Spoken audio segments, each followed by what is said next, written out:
사자인 줄 알았는데 어느 날 본이 양이 되어 있었습니다. 언제부터였는지도 모르게. 하고 싶은 것도 없어지고 뭘 해도 예전만큼 안 되고 사람 만나는 것도 피곤해졌습니다. 그런데 이상한 건 딱히 큰일이 있었던 것도 아니라는 겁니다. 그냥 어느 날 내가 이렇게 되어 있었습니다. 이거 당신 문제가 아닙니다. 당신이 있는 곳이 잘못된 겁니다. 사자를 양우리에 넣어두면 3년이면 충분합니다.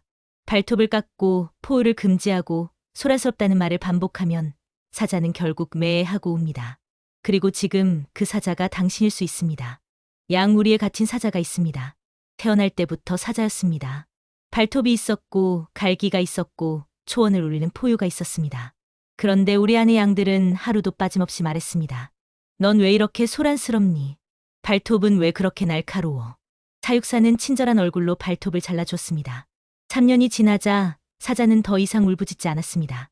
고개를 숙이고 풀을 씹고 작고 낮은 소리로 울었습니다. 매. 이것이 비극입니다.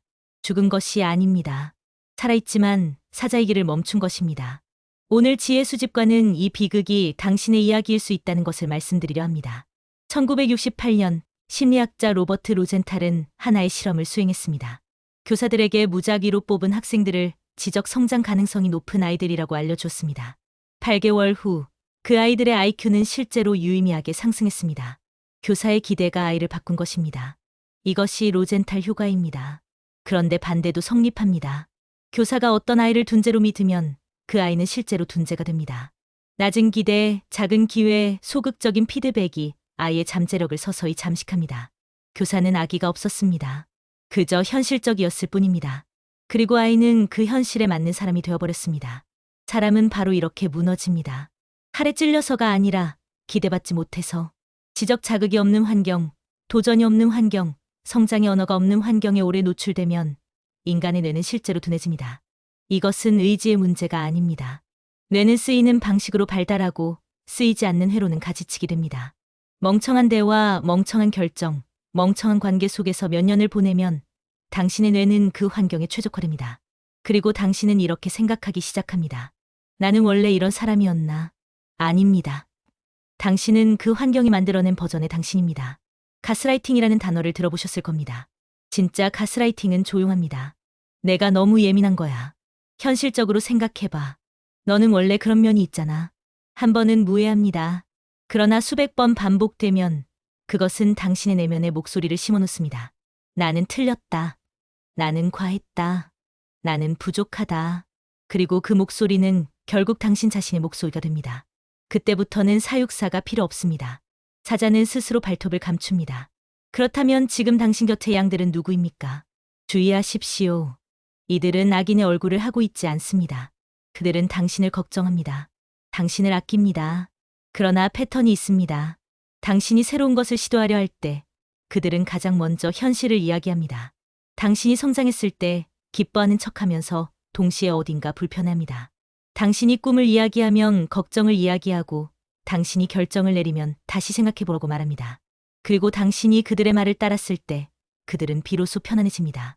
이것이 발톱을 깎는 행위입니다. 칼을 들고 하는 것이 아닙니다. 걱정과 사랑의 언어로 하는 것입니다. 그래서 더 위험합니다. 가족 중에도 있습니다. 그들은 당신을 어린 시절의 당신으로 고정시켜야 합니다. 당신의 성장이 그들의 질서를 흔들기 때문입니다. 친구 중에도 있습니다. 오래된 관계라는 이유만으로 지속되는데 그 안에서 당신은 항상 같은 역할만 합니다. 약한 사람, 조언이 필요한 사람. 직장에도 있습니다. 우리는 원래 이렇게 해왔어라는 말이 모든 아이디어를 묻어버리는 곳. 그곳에서 3년을 보내면 당신은 더 이상 필요하지 않습니다. 편안함. 이것이 우리의 본질입니다.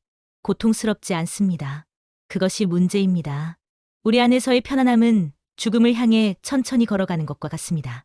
고통 없이, 저항 없이, 조용히. 그렇다면 어떻게 해야 합니까?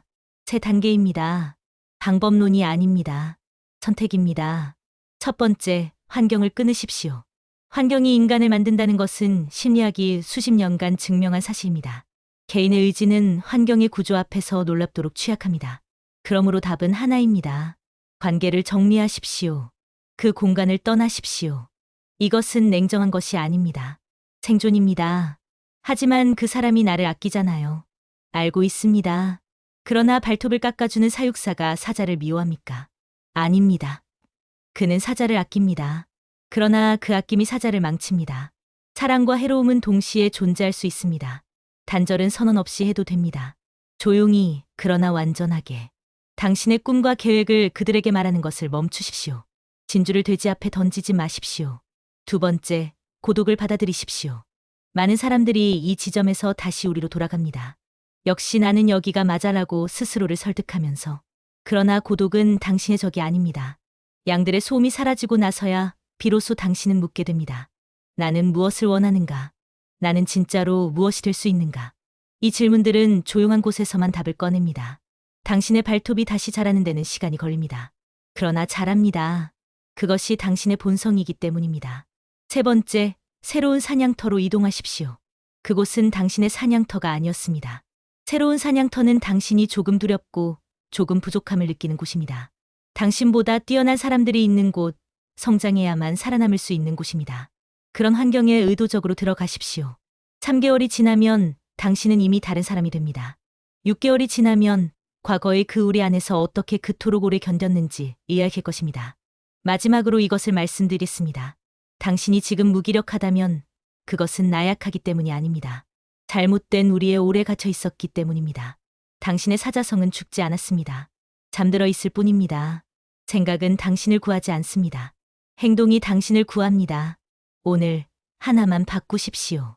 그 한 걸음이 발톱을 다시 자라게 합니다. 그리고 어느 날 당신은 다시 포효할 것입니다. 더 많은 지혜는 지혜 수집관에서 확인하실 수 있습니다.